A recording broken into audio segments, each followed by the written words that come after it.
Hi dears, welcome to DD story time. ஒரு பால் வியாபாரம் பண்ணுற பொண்ணு ஒருத்தி இருந்தாலாம். அவள் டெய்லி ஆத்தங்கரையை தாண்டி இருக்க கோயிலுக்கு சாமிக்கு அபிஷேகத்துக்காக பால் கொண்டு போய் கொடுப்பாளாம். டெய்லி டயத்துக்கு போயிடுறவ ஒரு நாள் மட்டும் லேட்டாக போயிட்டாலாம். அந்த கோயிலில் இருந்த பூசாரி இவகிட்ட ஏமா லேட்டுன்னு கேட்டாராம்.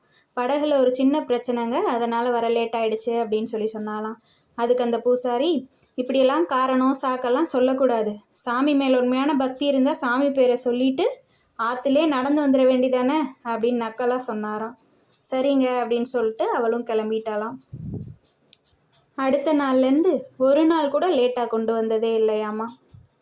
ஒரு வாரம் கழித்து அந்த பூசாரி அவளை வம்புழுக்கலான்னு அவளை கூப்பிட்டு, வெள்ளமே வந்துட்டு போச்சு, அப்படியும் அப்படி டயத்துக்கு கொண்டு வந்த அப்படின்னு சொல்லி கேட்டாராம். நீங்கள் தானேயா சொன்னீங்க, சாமியை மனசுக்குள்ளே நினச்சிட்டு உண்மையான பக்தியோடு நடந்து வந்தால் தண்ணியிலே நடந்து வந்துடலான்னு சொன்னீங்கல்ல, அப்படி தான் நான் வந்துட்டுருக்கேன் அப்படின்னு சொன்னாலாம். இவருக்கு சிரிப்பு வந்துடுச்சான். சரி, எங்கே யமுனா நடந்து காட்டு அப்படின்னாராம். அந்த பொண்ணும் தயக்கமே இல்லாமல் தண்ணியில் அசால்ட்டாக நடந்து போனாலாம்.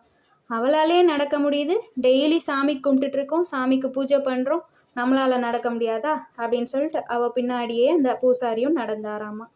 நடக்க நடக்க அவர் உள்ளே முங்கிக்கிட்டே இருந்தாராம். காப்பாற்றுங்கன்னு கத்த போய் அந்த பொண்ணு தான் வந்து அவரை காப்பாற்றினாலாம். காப்பாற்றிட்டு ஒரு கேள்வி கேட்டாலாம். எங்கய்யா, நீங்கள் உண்மையான பக்தியோட கும்பிடலையா, சாமியை முழுசாக நம்பலையா அப்படின்னு கேட்டாலாம். அவருக்கு ஒரே வெட்கமாக ஆயிடுச்சான். எந்த காரியம் பண்ணுறதா இருந்தாலும் முழு நம்பிக்கையோடையும் தெம்போடையும் பண்ணால் நிச்சயம் வெற்றி உண்டு. நேற்று ஒரு question கேட்டிருந்தோமே, which driver will never get arrested? The answer is screwdriver. Okay, இன்னையோட question. What do cows give after an earthquake? Comment your answers please. Thank you.